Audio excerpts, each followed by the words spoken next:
Hola amigos y amigas, hoy vamos a hablar de algo muy importante en la historia de lo que se llama actualmente la moderna España.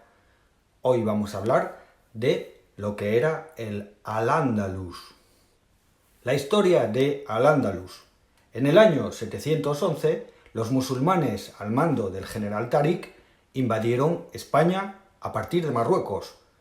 Al-Ándalus es el nombre con el que se conoce al Estado musulmán implantado por los árabes. Al-Ándalus significa tierra de los vándalos. Primera cosa importante, tenemos que decir que Al-Ándalus significa tierra de vándalos, tierra de salvajes, tierra de gente sin civilizar. Muy rápidamente, los árabes conquistaron el territorio, todo el territorio, lo que es actualmente España, pues prácticamente los árabes conquistaron todo el territorio, excepto la parte norte de la península. La parte norte de España no fue conquistada. La dominación árabe continuó hasta el siglo XI, más precisamente hasta el año 1031, pero poco a poco los cristianos del norte de España comenzaron a conquistar el terreno árabe. Esto se llamó la Reconquista. Los cristianos significa les chrétiens. Varias dinastías se sucedieron en el Andalus.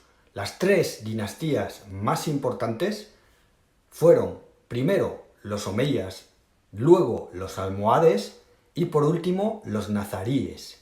Cada dinastía eligió una diferente ciudad como capital. Al principio, Al-Ándalus fue dirigido por un emir. Córdoba era la capital del territorio. Fue el periodo de mayor esplendor de la presencia musulmana en España, tanto a nivel comercial como a nivel económico y artístico y también cultural. Con el principio de la Reconquista, en 1031, Al-Ándalus, la tierra de los vándalos, se dividió en reinos de taifas. Las taifas significa las regiones. Al-Ándalus comenzó a dividirse en regiones que se llamaban taifas. Eso debilitó Al-Ándalus. Debilitó significa en francés affaibli. Eso debilitó Al-Ándalus y los reinos cristianos avanzaron con muchísima más facilidad. Los reinos cristianos del norte avanzaron más fácilmente hacia el sur de España, lo que es la actual España, hacia Al-Ándalus. Los musulmanes entonces pidieron ayuda a los árabes del norte de África.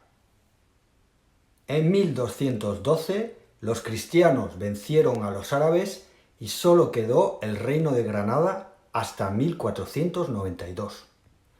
El 2 de enero de 1492 los cristianos acabaron por dominar toda la península. El último rey árabe se llamaba Boabdil y Boabdil entregó las llaves de la ciudad de Granada. El 2 de enero de 1492 los cristianos acabaron por dominar toda la península. Después de un asedio de casi un año, un asedio significa un siege, después de un asedio de casi un año, el rey árabe Boabdil, el último rey árabe Boabdil, entregó las llaves de la ciudad de Granada a los reyes católicos. Los reyes católicos se llamaban Isabel de Castilla y Fernando de Aragón. Los reyes católicos, entraron en la ciudad después de 8 siglos de dominación árabe, artística y cultural. No lo olvidemos. Un detalle que tenemos que decir es que, mientras que los árabes eran gente pues que se lavaba mucho, la higiene era muy importante para ellos, tenemos que decir que los cristianos no era así tampoco. La reina Isabel la Católica prometió no bañarse hasta que se echaran a los árabes de España. Es decir, que estuvo años sin bañarse. No olvidemos ese detalle. Los árabes, sin embargo, pudieron quedarse en España después de la Reconquista. Se llamaron los mudéjares. Mudéjar significa musulmán que vivía en la España cristiana después de 1492. Bueno, Bueno, amigos y amigas, espero que os haya gustado este vídeo de explicación de la historia de España, más precisamente de la historia de Al-Ándalus. La próxima vez hablaremos de las palabras españolas de origen árabe. Adiós amigos y amigas, hasta la próxima.